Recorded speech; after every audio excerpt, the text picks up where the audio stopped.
तो बच्चों बहुत सारे बच्चों ने कहा कि उन्हें न्यूटन्स लॉज ऑफ कूलिंग पर डिस्कशन करना है। तो हम आज Newton's laws of cooling start करेंगे, समझेंगे कैसे न्यूटन्स लॉ ऑफ कूलिंग के प्रॉब्लम सॉल्व किए जाएंगे, क्या क्या उसमें स्पेसिफिक चीजें आ सकती हैं, और एक आसान से कुछ प्रॉब्लम्स भी देखेंगे जो आए हुए हैं, बहुत ही इंपॉर्टेंट। तो जरा देखिए, अगर न्यूटन लॉज ऑफ कूलिंग की बात करें तो ये स्टीफेंस लॉ का ही एक पर्टिकुलर केस बनता है। ये कहता है कि रेट ऑफ कूलिंग, याद रखिएगा, जब किसी सब्जेक्ट से हीट लॉस होती है तो उस सिचुएशन में सब्जेक्ट का टेम्परेचर कम होता है। तो रेट ऑफ कूलिंग जो होता है, मतलब एक तरह से देखा जाए D theta by d T, जहां थीटा को हम टेम्परेचर मान रहे हैं, वो डायरेक्टली प्रोपोर्शनल हो जाता है उस बॉडी के टेम्परेचर और जो रूम टेम्परेचर है, मतलब सराउंडिंग का टेम्परेचर है, उनके डिफरेंस के प्रोपोर्शनल होता है जाके। तो हम यहाँ लिखेंगे T minus T not. T जहां टेम्परेचर ऑफ बॉडी है, टेम्परेचर ऑफ बॉडी, और टी नॉट जो है वो टेम्परेचर ऑफ सराउंडिंग है। टी नॉट जो है वो टेम्परेचर ऑफ सराउंडिंग है। अब यहाँ पर कुछ लोग एक माइनस सिंबल इंट्रोड्यूस करते हैं, क्योंकि उनका कहना होता है कि डी थीटा का मतलब चेंज इन टेम्परेचर है और टेम्परेचर घट रहा है, इसलिए यहाँ पर माइनस सिंबल को इंट्रोड्यूस कर देते हैं। ये प्रोपोर्शनलिटी खत्म होगी तो एक कांस्टेंट आ जाएगा, तो हम लिखेंगे d theta by d t is equals to minus k t minus T naught, जहाँ टी टेम्परेचर ऑफ बॉडी और t naught temperature of surrounding. अब इस तरह से हमारा रेट ऑफ कूलिंग बन जाता है। यही इसका कोर फॉर्मूला है। लेकिन जो प्रैक्टिकली हम लोग एक्सपेरिमेंट्स में न्यूमेरिकल वैल्यूज के लिए यूज करते हैं, उस फॉर्मूले का शेप कुछ दूसरा होता है। अब जरा देखिए, इस माइनस सिंबल को हम इधर कर दें तो यहाँ जो डी थीटा लिखा है वो थीटा फाइनल माइनस इनिशियल हो जाएगा, लेकिन इस माइनस को इधर लगाने से वो theta initial minus theta final हो जाएगा। मतलब माइनस डी थीटा बाई अगर हम डी टी लिखें तो वो हो जाता है के टी माइनस टी नॉट या टी सराउंडिंग। अगर हम इसको और सिंप्लीफाई करना चाहें तो हम लिखेंगे क्या, डी थीटा को रिप्लेस करना चाहें तो लिखेंगे theta initial minus theta final by T, that is the time interval, is equals to K times of T minus T naught. अच्छा, अब यहाँ पर मजेदार एक बात आती है कि अगर हमारी बॉडी का टेम्परेचर बदल रहा है तो टी क्या रखा जाए। तो याद रखिएगा, प्रैक्टिकली जो छोटे छोटे प्रॉब्लम्स आते हैं जिनमें टेम्परेचर रीजन बहुत बड़ा नहीं, वहां पर टी को हम एवरेज ले लेते हैं इन दोनों का। तो हमारा फाइनल फॉर्मूला क्या बनेगा, जाके याद रखिएगा, theta initial minus theta final by T is equals to K theta initial plus theta final by two minus theta के टर्म में लिख दें तो थीटा नॉट या थीटा सराउंडिंग लिख सकते हैं। तो इसको याद रखिए कि जो टी नॉट है उसी को हम थीटा नॉट आखिर में कर देंगे। तो इस तरह से जो फॉर्मूला बनेगा उससे आप बड़ी आसानी से यहाँ पर जो फॉर्मूले प्रॉब्लम्स बनते हैं आसान से प्रॉब्लम फॉर्मूला बेस्ड, उन्हें आप सॉल्व कर सकते हैं। जैसे एक प्रॉब्लम अगर हम देखें, बहुत आसान सा प्रॉब्लम है। कह रहे हैं कि एक बॉडी है वो 5 मिनट लेती है 90 डिग्री सेल्सियस से 60 डिग्री सेल्सियस जाने में। अगर temperature of surrounding 20 degree Celsius है तो इसको 60 टू 30 जाने में कितना टाइम लगेगा। फॉर्मूला लगाइए 2 बार और आंसर आ जाएगा। जैसे 90 से 60 जाने में कितना टाइम लग रहा है, 90 माइनस 60, हमने क्या लिखा, theta initial minus theta final, उसको लग रहा है 5 मिनट। कुछ भी बदलने की जरूरत नहीं, आंसर मिनट में निकाल लीजिएगा। सराउंडिंग का टेम्परेचर 20 है, यहाँ के ले लेंगे 90 प्लस 60 बाई 2 माइनस 20 कर देंगे, डिवाइड बाई क्या करेंगे, इक्वेशन नंबर 1 बना लीजिए। दूसरा इक्वेशन 60 से 30 जाने में कितना टाइम लगेगा, तो 60 माइनस 30, टाइम कितना लगेगा हमें पता नहीं, यहाँ के होना है निश्चित है, 60 plus 30 divide by 2 minus 20। Solve करेंगे दोनों को, आंसर आ जाएगा। अगर सॉल्व करना चाहें देखिए ऊपर कितना आ जाएगा, ऊपर आ जाएगा 30 बाई 5 इक्वल्स टू के, यहाँ हो जाएगा 75 माइनस 20, और इसको सॉल्व करेंगे तो आ जाएगा 30 बाई टी इक्वल्स टू के, करेंगे यहाँ सॉल्व करेंगे तो 45 माइनस 20 आ जाएगा। डिवाइड कर दीजिए दोनों इक्वेशनों को, 30 30 कैंसिल आउट, टी बाई 5 हो गया, और उधर की तरफ सॉल्व होकर आ गया 45, इधर की तरफ सॉल्व होकर 55 आएगा, 55 के से के कैंसिल आउट हुआ और यहाँ पर आ गया 20। सॉल्व करते हैं, देखिए 5 आ गया और टाइम की वैल्यू 11 मिनट आ गई। तो इस तरह से बड़ी आसानी से आप क्या कर सकते हैं, सोल्यूशन बना सकते हैं। एक और प्रॉब्लम देखते हैं इसी तरह का। ये भी एक आसान सा प्रॉब्लम है, लेकिन इसमें कुछ दूसरा पूछा गया है। इसमें फाइनल टेम्परेचर पूछा गया 10 मिनट के बाद। तो कह रहे हैं एक बॉडी है वो 3T से 2T जाने में 10 मिनट लेती है, रूम टेम्परेचर T है, Newton laws of cooling applicable है। तो temperature of body at end of next 10 minute, अगले 10 मिनट पर कितना इसका टेम्परेचर हो जाएगा, ऐसे पूछा गया। तो पहले वाले से हम सीक्वेंस बनाते हैं। 3T से 2T जाने में कितना टाइम लग रहा है, उसको लग रहा है 10 मिनट। यहाँ पर के लिख देंगे, यहाँ हो जाएगा 3T plus 2T average divide by 2, और temperature of surrounding is T।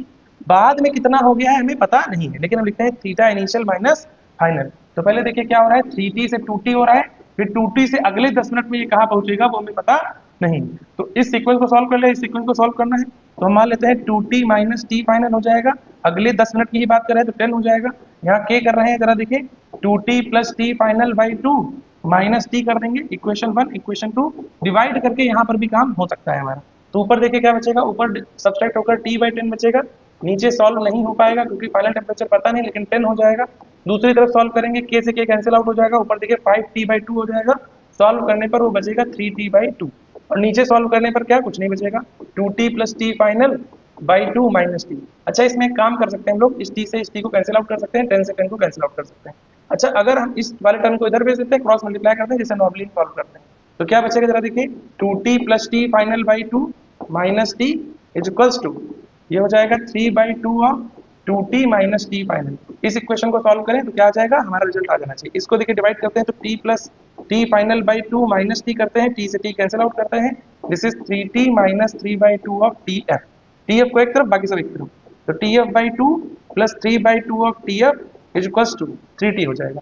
अब इसको सॉल्व करेंगे, देखिए 40 होगा, 40 का मतलब 2t फाइनल हो जाएगा, दिस इज 3t, तो t final is nothing but 3t/2 या 1.5 ऑफ t, यानी कि ऑप्शन थर्ड इसका क्या हो जाएगा, करेक्ट चॉइस बनेगा। न्यूटन्स लॉज ऑफ कूलिंग की एक और इंपॉर्टेंट प्रॉब्लम देखते हैं।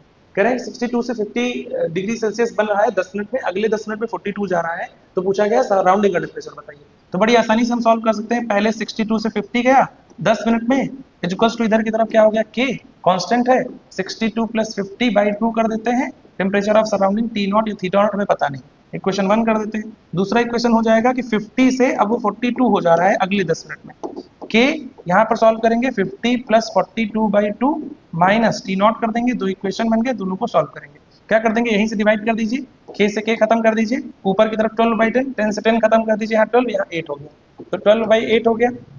इधर की तरफ देखिए कितना आ जाएगा, ये आ जाएगा 31 + 25 माइनस T0, और इधर की तरफ आ जाएगा ये 25 + 21 माइनस T0, इसको क्रॉस मल्टीप्लाई कर देते हैं, आंसर आ जाएगा हमारे पास।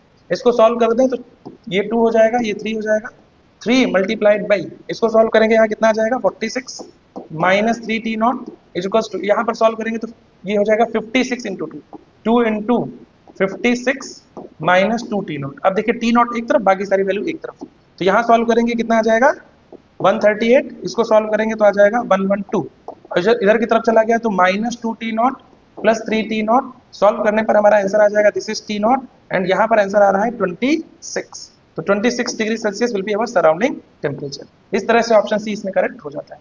न्यूटन्स लॉज ऑफ कूलिंग में ग्राफिकल प्रॉब्लम भी बहुत इंपॉर्टेंट होती है, जो एग्जाम में पूछी जा सकती है। जरा देखिए, सबसे पहले हम बात करते हैं रेट ऑफ कूलिंग वाले कर्व की। तो रेट ऑफ कूलिंग जिसे आप कहते हैं वो होता है -dθ/dt, और उसे आप लिख सकते हैं k theta minus theta not. अब इस रेट ऑफ कूलिंग और थीटा वर्सेस थीटा का ग्राफ खींचे तो कैसे खींचेगा, जरा देखिए, rate of cooling versus theta, ये तो स्ट्रेट लाइन का ग्राफ हो जाना चाहिए, जिसका इंटरसेप्ट क्या है बताइए, नेगेटिव, और स्लोप क्या है, पॉजिटिव। तो एक ऐसा ग्राफ जिसका इंटरसेप्ट नेगेटिव और स्लोप पॉजिटिव, वो कुछ इस तरह से खींचा जा सकता है। तो rate of cooling versus theta का ग्राफ आप ऐसे खींच सकते हैं। अब इसी ग्राफ को अगर हम आगे सॉल्व करें इस एक्सप्रेशन को, तो हमें और भी ग्राफ यहाँ देखने को मिलेंगे। जैसे एक ग्राफ देखने को मिल सकता है लॉग के फॉर्म में, अगर रेट ऑफ कूलिंग dθ/dt लिखा हुआ है, हम इसे लिख दें -k theta minus theta not. इस थीटा माइनस थीटा नॉट को डी थीटा के साथ ले आते हैं, क्योंकि अभी हमें इंटीग्रेशन करके एक लॉग फॉर्म बनाना है यहाँ पर, और यहाँ -k dt हो जाएगा। अगर हम इसे इंटीग्रेट करें तो देखिए क्या बनेगा, ln theta minus theta not, और इक्वल्स टू हो जाएगा -kt + c। अब अगर इस टर्म और t के साथ ग्राफ खींचे, टाइम वेरिएशन के साथ ग्राफ खींचे, तो वो कैसे खींचेगा इसकी बात करते हैं। तो देखिए ln theta minus theta not versus time का ग्राफ। तो यहाँ पर देखिए स्लोप हमारा कैसा है, नेगेटिव, इंटरसेप्ट कैसा है, पॉजिटिव। तो स्लोप नेगेटिव, इंटरसेप्ट पॉजिटिव होने में कुछ इस तरह का ग्राफ हमें खींचा जाना चाहिए। अब लॉग का ग्राफ खींचने के बाद एक एक्सपोनेंशियल कर्व भी यहाँ पर खींचा जा सकता है। इस लॉग को हम एक्सपोनेंशियल टर्मों में चेंज कर सकते हैं, कैसे, जैसे देखिए ln theta minus theta not है, इधर की तरफ -c ले आते हैं, -kt कर देते हैं। अब अगर देखा जाए तो इस c को एक लॉग कांस्टेंट के साथ हम रिप्लेस कर सकते हैं, जिसे हम कहेंगे मान लो ln a। अब यहाँ पर हो गया -kt। अब इस लॉग को लॉग प्रॉपर्टी इस्तेमाल कर लेते हैं, theta minus theta not by a हो गया, एंड दिस इज -kt हो गया। सिंप्लीफाई करने पर theta minus theta naught is equals to, log खत्म हुआ तो एक्सपोनेंशियल हो गया, a e to the power -kt हो गया। अब अगर इसका ग्राफ खींचोगे तो देखो कैसे खींचोगे, theta versus T, exponential decay होगा, लेकिन ये c, ये थीटा नॉट वहां पर रुक जाएगा, तो यहाँ पर एक थीटा नॉट का बैरियर बना लेते हैं, और फिर थीटा टेम्परेचर से इसको हम डिक्रीज करता हुआ दिखा देते हैं। इस लाइन में जुड़ना नहीं चाहिए, ऐसे ही फॉर्म होना चाहिए। तो theta versus T, exponential form, ln theta minus theta T time के साथ, और rate of cooling versus temperature का ग्राफ आप इस तरह से खींच सकते हैं।